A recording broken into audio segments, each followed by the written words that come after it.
అట్లా కలిసిన అట్లే బాండి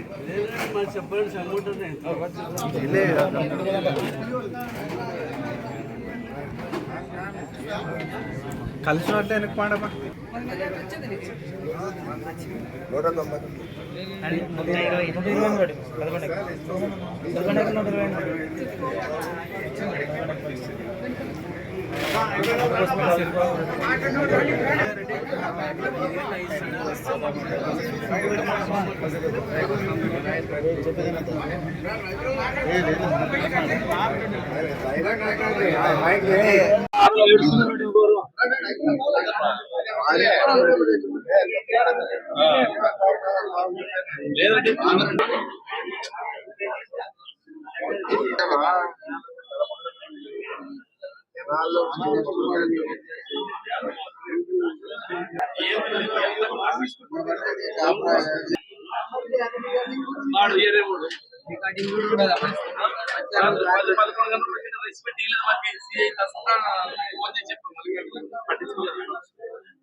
రెడ్డి గెలిచిన ఇంద్రుడే ఓన్లీ ఇంద్రుడే అనుకుంటే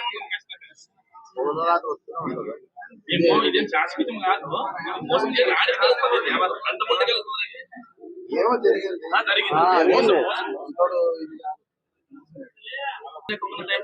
మతం చూపి ఎప్పటికైతే రావాలనుకుంటుంది మా రెడ్డికి మతం చూపించాలి కదా, పోయి రావాలి కదా. మేము కానీ ఏం చేస్తావు ఖచ్చితంగా ఏం చేస్తావో నుంచి వచ్చిన మా మధ్యగా మేము ఉండు.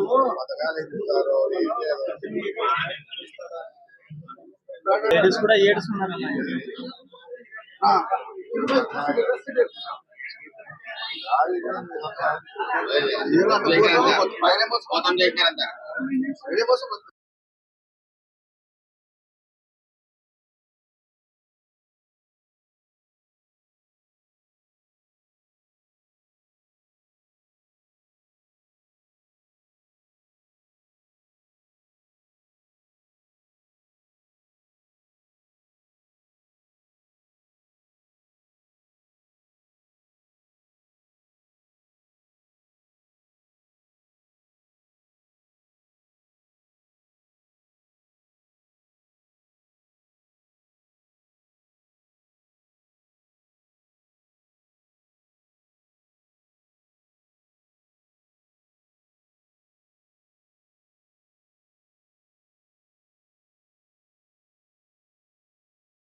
అందరికీ నమస్కారం. దాదాపుగా నా తరపున మా పార్టీకి 75,000 ఓట్లు వేసిన ప్రజలందరూ కూడా ధన్యవాదాలు తెలియజేస్తా ఉన్నాం. ఏదున్నా వాళ్ళ అభిమానానికి కూడా నేను ఎప్పుడు కూడా రుణపడి ఉంటా అని చెప్పేసి చెప్పడం జరుగుతూ ఉంది. ఎవరు కూడా అదే రపడద్దండి, రెచ్చగొట్టే కార్యక్రమాలు వాళ్ళు చేస్తూ ఉంటారు. మీరంతా కూడా మీరు ఏ విధంగా కూడా వాళ్ళది ఏ విధంగా కూడా మీరు రెచ్చిపోవద్దని చెప్పి నేను చెప్పడం జరుగుతాం. ఎందుకంటే ఏదో రకంగా రెచ్చగొట్టి మళ్ళీ ఇబ్బంది పెట్టే పరిస్థితి చేస్తారు. మీకు అందరు కూడా చాలా జాగ్రత్తగా ఉండండి. ఎందుకంటే మనం అధికారంలోకి ఉన్న ఎవరికి ఏమి ఇబ్బంది పెట్టే పరిస్థితి చేయలేదు ఎప్పుడు కూడా. ఈరోజు అనుకోకుండా ఈ పరిణామాలు చూస్తూ ఉన్నాం. రాష్ట్రంలోనే మన ఒక్కటే కాకుండా రాష్ట్రంలోనే ఈ విధంగా జరిగిందని చెప్పేసి మనం చూస్తూ ఉన్నాం. మరి ఎందుకు ఇట్లా జరిగిందో అనేది కూడా మనం ఆలోచించాలని చెప్పేసి కూడా నేను చెప్పడం జరుగుతూ ఉంది. ఏదున్నా మేమున్నాం, అధైర్యపడద్దండి. ఏదున్నా కూడా భగవంతుడు ఉన్నాడు, మనం మీకు అందుబాటులో ఉంటాం.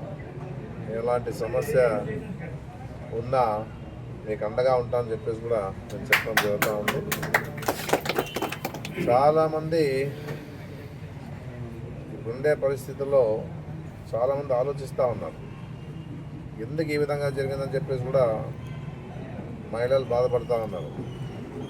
ఎందుకంటే ఇన్ని పథకాలు ఇచ్చిన తర్వాత కూడా ఈరోజు ఉండే పరిస్థితుల్లో మళ్ళీ ఏం జరిగిందని కూడా జగన్ మన మాజీ ముఖ్యమంత్రి జగన్ గారికి కూడా అర్థం కావడం ఎందుకు ఈ విధంగా జరిగిందని చెప్పేసి కూడా ఆయన కూడా ఆశ్చర్యపోయిన పరిస్థితి ఉంది. ఏమన్నా ఇక్కడ కూడా మనం చూస్తూ ఉన్నాం, మనం అందుబాటులో ఉంటున్నాం, అన్ని విధాలుగా పేద ప్రజలందరూ కూడా సహాయసహకారాలు అందిస్తాం. దాదాపుగా 10,000 మంది పట్టాలు ఇస్తాం. వాసిరెడ్డి గారు ఇచ్చినటువంటి పట్టాలు కూడా దాదాపు 7,500 పట్టాలు వాళ్ళకి అందజేస్తాం. టిట్కోయిన్ కూడా ఫ్రీగా ఇస్తాం. ఏ రకంగా కూడా వచ్చిన వాళ్ళు కూడా ఏది లేదనుకోకుండా సహకారం ఇచ్చిన పరిస్థితి మనం చేస్తాం. చాలామంది డెవలప్మెంట్ చేసాం. ఏదున్నా మన వాళ్ళకి సీఎం రిలీఫ్ ఫండ్ కూడా ఇప్పిస్తాం. ఎందుకంటే ఇబ్బందుల్లో ఉంటారు, బాధపడుతూ ఉంటారు, పేదోళ్ళు అంతే క్వశ్చన్ అని చెప్పేసి పార్టీలకు అతీతంగానే పనిచేస్తాం. ఇంత చేసినా ఈరోజు మళ్ళీ ఏమైందో తెలియదు, కానీ రాష్ట్రం అంతా కూడా ఇదే పరిస్థితి ఉందని చెప్పేసి కూడా మనం చూసినాం నిన్ననే. సరే, ఏదున్నా ఒకటే చెప్తా ఉన్నాను, నా పార్టీ కార్యకర్తలకి, నాయకులకి, అభిమానికి, ఓట్లు వేసిన వాళ్ళందరూ కూడా చెప్తా ఉన్నాను, నేనున్నా అని చెప్పేసి, అదే రమణతో అని చెప్పేసి, ఏదున్నా మీకు అందుబాటులో ఉంటే పనిచేస్తా అని చెప్పేసి మనమంతా కూడా ఓపికతో ఉండే పరిస్థితి ఆలోచించుకోండి అని చెప్పేసి చెప్పడం జరుగుతూ ఉంది. మనం ఎప్పుడు కూడా ఎక్కడ కూడా ఏ గ్రామాల్లో కూడా ఏ విధంగా కూడా మనము గ్రామాల్లో రాజకీయం చేయలే, గలాటలు పెట్టలే, ఏది కూడా ఏ విషయంలో కూడా మనము వాళ్ళందరూ కూడా ఎలాంటి సమస్యలు రాదని చెప్పేసి కూడా ప్రయత్నం చేస్తాం. ఎందుకంటే గ్రామాలు చెడిపోతాయి. గ్రామాల్లో ఉన్న పరిస్థితి పీస్ఫుల్గా ఉండాలని చెప్పేసి ఆలోచన చేసినాం. కానీ మనం అధికారం ఉందని చెప్పేసి ఎవరిని కూడా ఏది కూడా ఏ విధంగా కూడా మన వాళ్ళని రెచ్చగొట్టే కార్యక్రమాలు కానీ చెప్పిన పరిస్థితి కూడా లేదు. ఏదన్నా భగవంతుని తీర్పిది, అంటే ప్రజల తీర్పిది, మనం ఏమి చేయలేము. ప్రజా తీర్పుని మనం శిరసావించాల్సి ఉంది. ఏ విధంగా కూడా ఆలోచించే పని ఏం లేదని చెప్పేసి చెప్పడం జరుగుతూ ఉంది. ఎందుకంటే గెలుపోవడంలో దైవాధీనాలు మన చేతుల్లో ఉండవు. అలాంటి పరిస్థితుల్లో మీరంతా కూడా బాధపడకుండా ఏది జరిగినా గ్రామాల్లో మీరంతా కూడా ఏ విధంగా రెచ్చిపోకుండా ఉండండి అని చెప్పేసి చెప్పడం జరుగుతూ ఉంది. ఏదున్నా చూద్దాం, భగవంతుడు ఉన్నాడు. ఇంకా ఏ విధంగా ఈరోజు ఎన్ని పథకాలు ఇస్తారు, ఏ విధంగా ఈ ప్రభుత్వాన్ని ముందుకు తీసుకుపోతారో వాళ్ళు అనేది కూడా ప్రజలు తెలుస్తారు త్వరలోనే. అది మన ఓపికతో ఉంటే ఏమిదే పెద్ద 5 ఏళ్ళు పెద్ద సమస్య కాదు. ఏదున్నా కూడా మంచి రోజులు వస్తాయి. మళ్ళా మనకి మీ కుటుంబాలు కూడా బాగుంటాయి. ఏ విధంగా కూడా ఆలోచన చేసే పని లేదు. ఎందుకంటే ఇంకా ఆశ్చర్యం ఇది. ఏం జరిగిందని అది చంద్రబాబు నాయుడు ఎక్కడికి పోయినాడో తెలియని పరిస్థితి. ఇటలీకి పోయినాడా, అమెరికాకి పోయినాడా, లేకపోతే బ్రిటన్కి పోయినాడా, ఎక్కడికి పోయినది కూడా బయటకు రాని పరిస్థితి. ఏం జరిగిందో తెలియదు. ఈ ఈవీఎం మిషన్లో ఏమైనా ఫాల్ట్ ఉందా, లేకపోతే ఏమనేది కూడా ఇంకా అంత చిక్కని పరిస్థితి ఉంది. ఇంత ధీమాగా ఉండే పరిస్థితి వాడు ఉన్నారంటే ఏదో రకంగా ఏదో సంథింగ్ జరిగిందని చెప్పేసి కూడా అనుకోవడం జరుగుతాం. లేదా మార్పు కావాలనుకున్నారా అనేది కూడా మన వరకు ఏదన్నా ఉన్నా ఆధార్ వరకు మార్పు కావాలని అనుకోవచ్చేమో.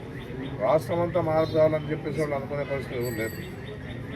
ఎందుకంటే జగన్మోహన్ రెడ్డి చేసిన కార్యక్రమాలు ఉన్నాయి కాబట్టి, అందరికీ పేద ప్రజలకు సహకారం ఇచ్చినారు కాబట్టి, మనకి మన బడ్జెట్లోనే ఎంత ఇవ్వగలుగుతారో అంత ఇవ్వగలిగే పరిస్థితి ఉంది రాష్ట్రంలో. ఇలాంటి పరిస్థితుల్లో మళ్ళీ ఈ విధంగా జరిగిందంటే చాలా బాధాకరమైన విషయం అని చెప్పేసి కూడా రాష్ట్ర ప్రజలంతా కూడా అనుకోవడం జరుగుతూ ఉంది. మేము కూడా చెప్పడం జరుగుతూ ఉంది.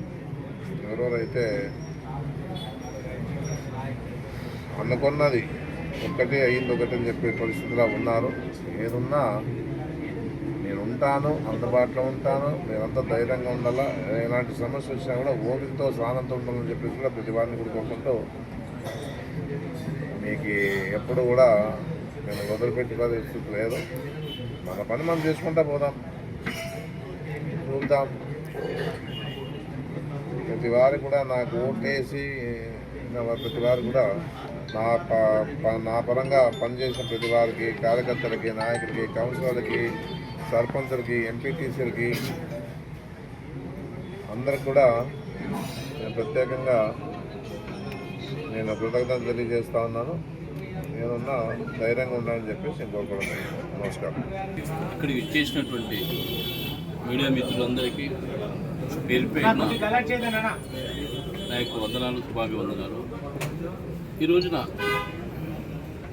జరిగినటువంటి ఎలక్షన్లలో మనకు ముఖ్యంగా రాష్ట్రంలో ఉన్నటువంటి 175 నియోజకవర్గాల్లో 164 సీట్లను మనం పోగొట్టుకోవడం జరిగిందంటే, జగన్మోహన్ రెడ్డి గారు ఇన్ని రకాల సంక్షేమ పథకాలు ఇచ్చాక కూడా ఈ రోజున మన ఈ రకమైనటువంటి రిజల్ట్స్ వచ్చినాయంటే ఆలోచించాల్సినటువంటి ఆవశ్యకత ఎంతైనా ఉంది.